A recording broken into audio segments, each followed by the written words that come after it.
ஓசூர் மாநகராட்சியில் தினந்தோறும் 150 டன் குப்பைகள் அகற்றப்படுகிறது என மாநகர மேயர் எஸ். சத்யா மாநகராட்சி கூட்டத்தில் தகவல் தெரிவித்தார். கிருஷ்ணகிரி மாவட்டம் ஓசூர் மாநகராட்சி சாதாரண கூட்டம் வெள்ளிக்கிழமை இன்று அண்ணா மாமன்ற கூட்டரங்கில் நடைபெற்றது. இதற்கு மாநகராட்சி மேயர் எஸ். சத்யா தலைமை வகித்தார். துணை மேயர் ஆனந்தையா, ஆணையர் முகமது சபீர் அலாம் ஆகியோர் முன்னிலை வகித்தனர். இந்த கூட்டத்தில் நடைபெற்ற விவாதம் ஸ்ரீதர் அதிமுக ஓசூர் மாநகராட்சியில் தினந்தோறும் குப்பைகள் அகற்றப்பட்டு தினந்தோறும் சுகாதாரமாக பராமரிக்கப்பட்டு வருகிறது. மாநகர மேயர் எஸ். சத்யா மற்றும் பணியாளர்களுக்கு வாழ்த்துக்கள். குப்பைகள் இல்லாத நகரமாக மேம்படுத்தப்பட்டுள்ளது. காலை மாலை இரு நேரமும் சுகாதார பணிகள் நடைபெறுவதால் நகரமே சுத்தமாக திகழ்ந்து வருகிறது என்றார். Mayor S. சத்யா திமுக அவர்கள் பேசுகையில் ஓசூர் மாநகராட்சியில் தினந்தோறும் 150 டன் குப்பைகள் சேகரிக்கப்பட்டு அகற்றப்படுகிறது. ஆனால் ஓசூர் மாநகராட்சியில் இருந்து 116 டன் குப்பைகளை சேகரிக்க மட்டுமே ஒப்பந்தம் போடப்பட்டுள்ளது. இதனை உயர்த்தி வழங்க ஒப்பந்ததாரர் கேட்டு வருகிறார்கள். இது குறித்து தமிழக அரசுக்கு பரிந்துரைக்கப்படும் என்றார். ஸ்ரீதர் அவர்கள் அதிமுக அவர்கள் பேசுகையில் ஓசூர் மாநகராட்சி மூக்கண்டப்பள்ளி, ஜூஜுவாடி, காமராஜ் நகர் ஆகிய பகுதிகளில் ஆழ்துறை கிணறுகளில் மஞ்சள் நிறத்தில் தண்ணீர் வருகிறது. தொழிற்சாலைகளில் இருந்து வெளியேற்றப்படும் ரசாயனம் கலந்து நீரை அப்படியே நிலத்தில் திறந்து விடப்படுகிறது. ஓசூர் மாநகராட்சி மாசு கட்டுப்பாடு நிறுவனத்தில் புகார் அளிக்க வேண்டும்.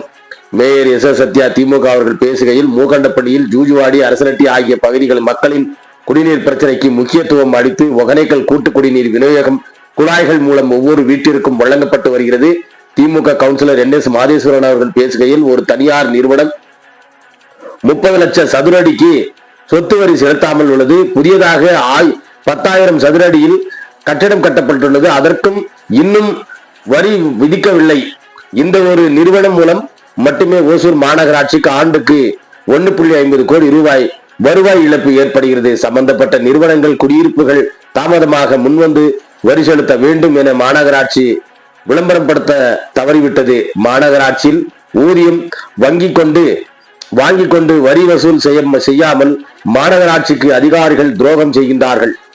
இதனால் வளர்ச்சி பணிகளை செய்ய முடியவில்லை. 45 வார்டுகளிலும் மண் சாலைகள் உள்ளன. பழைய கமிஷனர் ஸ்ரீகாந்த் அவர்கள் நேரடியாக ஆய்வு செய்து 300 நிறுவனங்களுக்கு புதியதாக வரி விதித்தார்.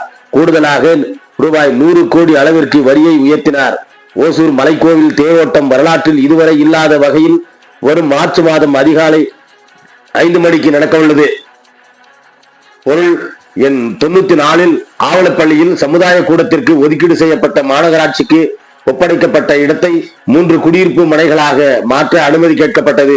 இதுபோன்று சமுதாய கூடம், சிறு பள்ளி, சிறு பூங்காவிற்கு வழங்கப்பட்ட இடத்தை மனைப்பிரிவுகளாக மாற்ற அனுமதி வழங்கக்கூடாது என திமுக கவுன்சிலர்கள் மாதேஸ்வரன், சென்னீரப்பன் ஆகியோர் மேயரிடம் எதிர்ப்பு கடிதம் வழங்கினார்கள். ஜெயபிரகாஷ் அதிமுக அவர்கள் எம்ஜிஆர் மார்க்கெட்டில் சமூக விரோத செயல்கள் நடைபெற்று இருக்கிறது.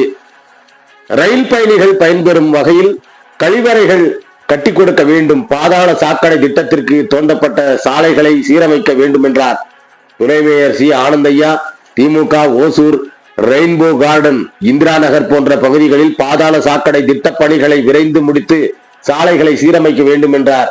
Mayor S. சத்யா திமுக அவர்கள் தெரிவிக்கையில் ஓசூர் மாநகராட்சிக்கு சொந்தமான ரூபாய் 300 கோடி மதிப்பிலான நிலங்கள் மீட்கப்பட்டு அதனை சுற்றி வேலி அமைக்கப்பட்டுள்ளது. தேசிய நெடுஞ்சாலை துறையினர் பத்தனப்பள்ளி முதல் ஜூஜுவாடி வரை தேசிய நெடுஞ்சாலையில் 2 பக்கமும் தெருவிளக்குகளை அமைக்க வேண்டும் என்றார்.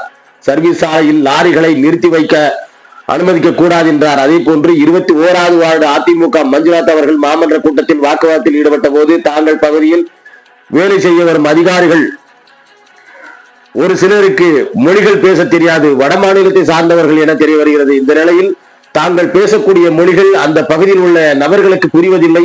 அதனால் மொழி தெரிந்தவர்களை எங்கள் பகுதியில் வேலை செய்வதற்கு அனுப்புங்கள் எனவும் பேசப்பட்டது. அதே போன்று அந்த பகுதியில் அரசுக்கு சொந்தமான நிலத்தை ஏக்கர் கணக்கில் ஆக்கிரமிப்பு செய்துள்ளார்கள். அதனை மாநகராட்சி நிர்வாகம் நடவடிக்கை எடுக்க வேண்டும் எனவும் கூட்டத்தில் தெரிவித்தார். அப்போது இனிவரும் காலங்களில் தங்களுடைய கோரிக்கைகளை நிறைவேற்றுவோம் எனவும் மேயர் அவர்கள் தெரிவித்தார். புதியதாக நியமிக்கப்பட்ட கவுன்சிலர் ராதா ஞானசேகரன் உட்பட 33 கவுன்சிலர்கள் பங்கேற்றனர். 95க்கும் மேற்பட்ட தீர்மானங்கள் நிறைவேற்றப்பட்டது.